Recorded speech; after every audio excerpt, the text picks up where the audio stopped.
Capítulo 7.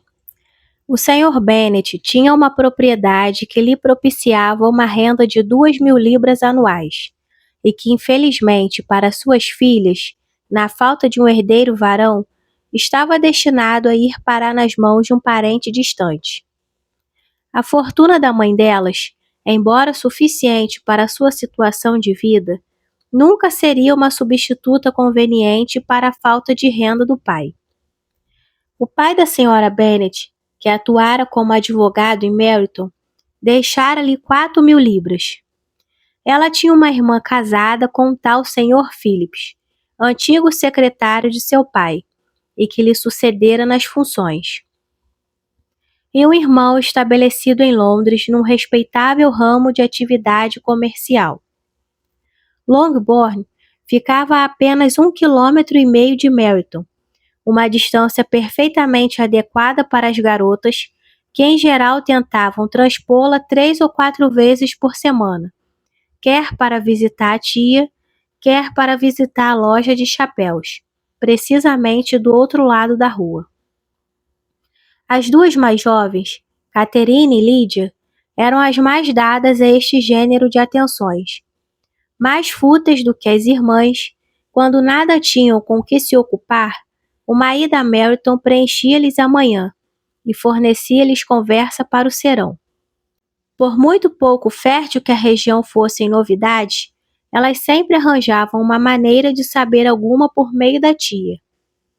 Presentemente encontravam-se, aliás, bem fornecidas, tanto de novidades quanto de uma alegria esfuziante, graças à chegada recente de um regimento militar.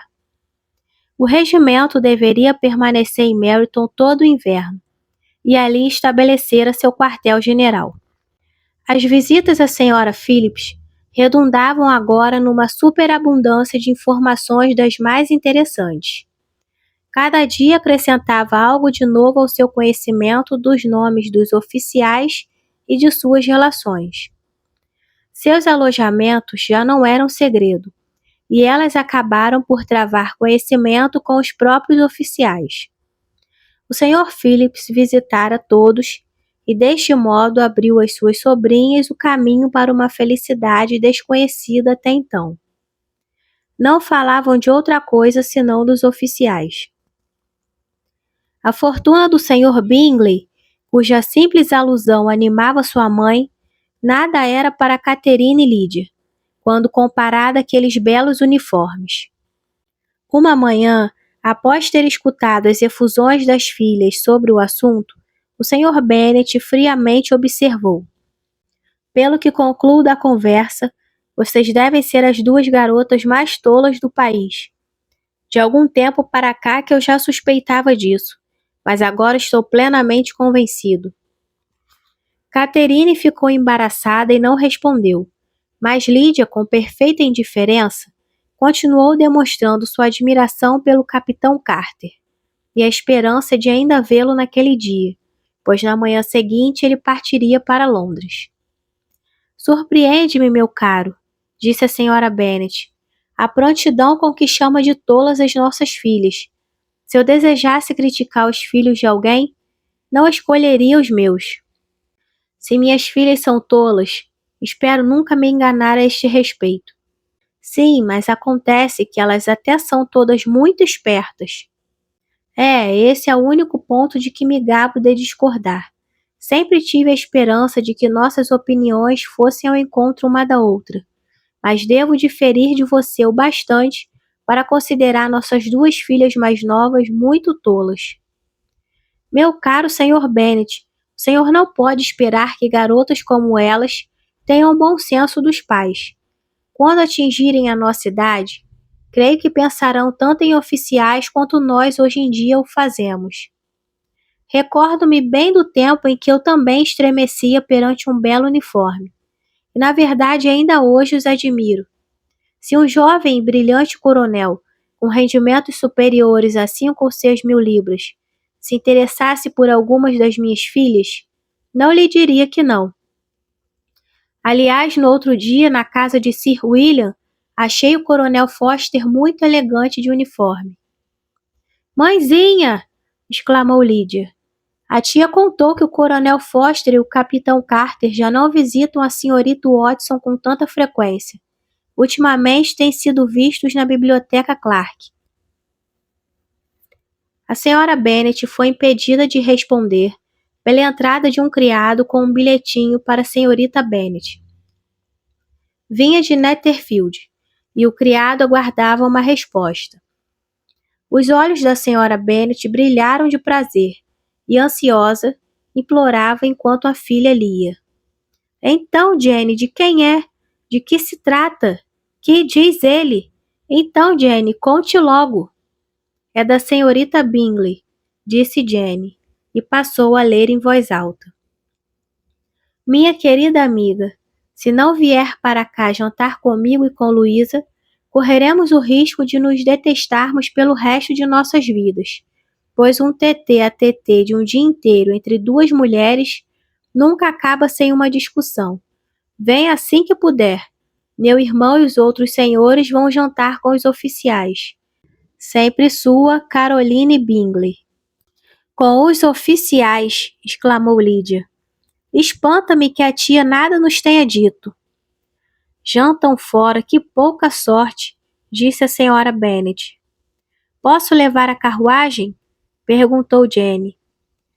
Não, minha querida, é melhor ir a cavalo, pois parece que vai chover, e a esta hora terá de passar a noite lá. Esse seria um bom ardil, comentou Elizabeth, se eles não se oferecessem para acompanhá-la na volta. Oh, mas acontece que os cavalheiros precisam da carruagem do Sr. Bingley para ir a Meryton, e os Rushes não têm cavalos próprios. Eu preferiria ir de carruagem. Estou certa de que seu pai não poderá dispensar os cavalos. Eles são necessários na fazenda, não é verdade, Sr. Bennet? Eles são necessários na fazenda com mais frequência do que os tenho ao meu dispor. Mas se exatamente hoje dispuser deles, disse Elizabeth, o pai irá ao encontro dos desejos da mãe. Assim, ela conseguiu do pai a confirmação de que os cavalos da carruagem não estavam livres. Jenny viu-se deste modo obrigada a ir cavalgando, e a mãe acompanhou-a à porta com muitos e animados prognósticos de um mau tempo. Suas preces foram realizadas, e não havia muito que Jenny os deixara quando desabou uma chuva torrencial.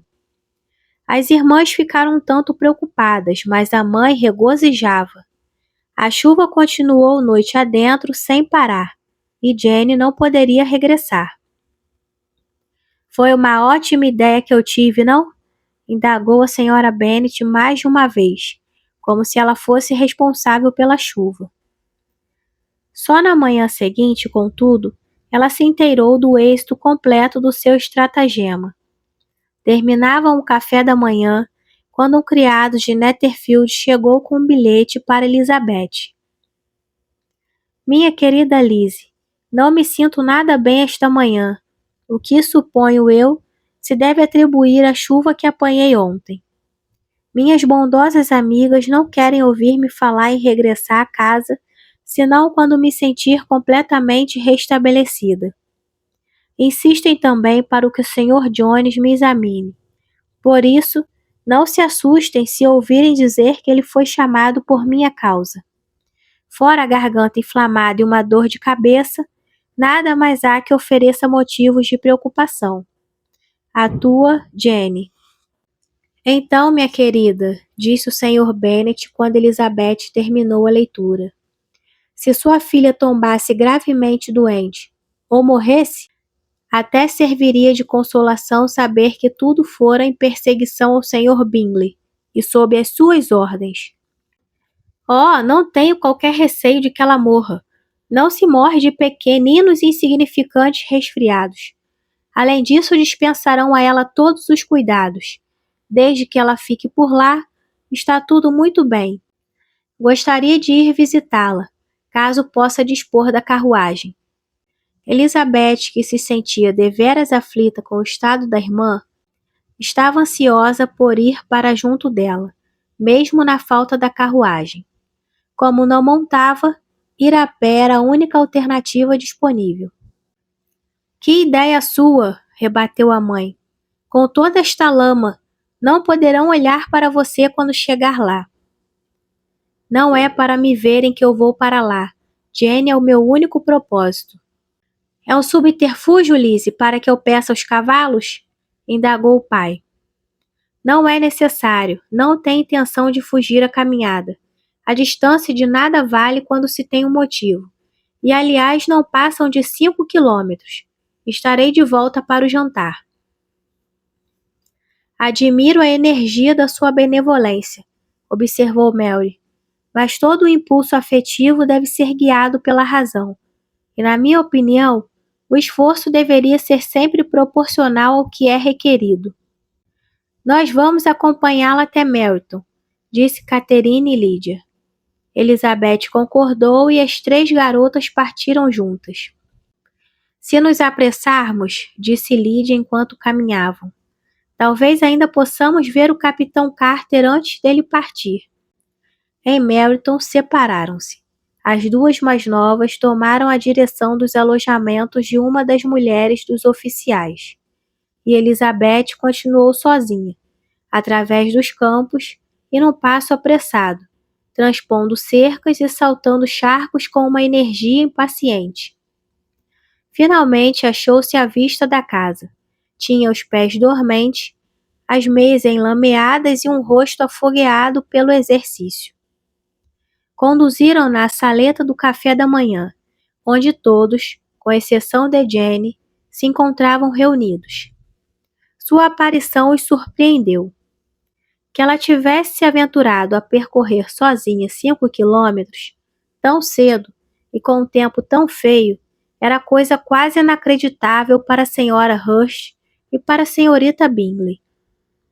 Elizabeth se convenceu de que elas a desprezavam por isso. Contudo, receberam-na com toda a delicadeza. E na atitude do Sr. Bingley havia mais do que simples delicadeza. Havia bondade e boa disposição. O Sr. Darcy pouco disse, e o Sr. Rush não abriu a boca. Aquele dividia-se entre a admiração pelo esplendor que o exercício imprimira na tez dela e certa dúvida sobre se a ocasião justificava sua vinda até tão longe. Quanto ao outro, apenas pensava no café interrompido. As informações sobre a saúde da irmã estavam longe de satisfazê-la. A senhorita Bennet passara mal a noite, e apesar de estar acordada, tinha bastante febre, e não se atrevera a deixar o quarto. Elizabeth pediu que a levassem logo para junto dela. Jenny, que receando causar alarde ou transtorno, não disse em seu bilhete quanto desejava tal visita. Ficou encantada ao vê-la entrar. Não se sentia animada para grandes conversas. Quando a senhorita Bingley as deixou a sós, apenas exprimiu sua gratidão pela extraordinária bondade com que estava sendo tratada. Elizabeth, silenciosa, cercava-a de cuidados. Finalizado o café da manhã, as irmãs se reuniram. E Elizabeth sentiu despertar em si certa simpatia por elas, ao ver com que afeição e solicitude tratavam Jenny. O boticário chegou, e tendo examinado a paciente, declarou que ela pegara um forte resfriado. Aconselhou-a a se recolher de novo ao leito e receitou alguns medicamentos. Seu conselho foi prontamente acatado, pois os sintomas de febre aumentavam, e a dor de cabeça tornara-se quase insuportável. Elizabeth não abandonou o quarto da irmã, e as outras 2 senhoras tampouco se ausentaram. Quando o relógio marcou 3 horas, Elizabeth sentiu que devia partir, e muito contra a vontade, anunciou a sua intenção. A senhorita Bingley ofereceu-lhe a carruagem, e ela apenas esperava um pouco mais de insistência para aceitá-la, quando Jenny testemunhou tal inquietação por se separarem, que a senhorita Bingley se viu forçada a converter a oferta da carruagem num convite para ficar em Netherfield o tempo que fosse preciso.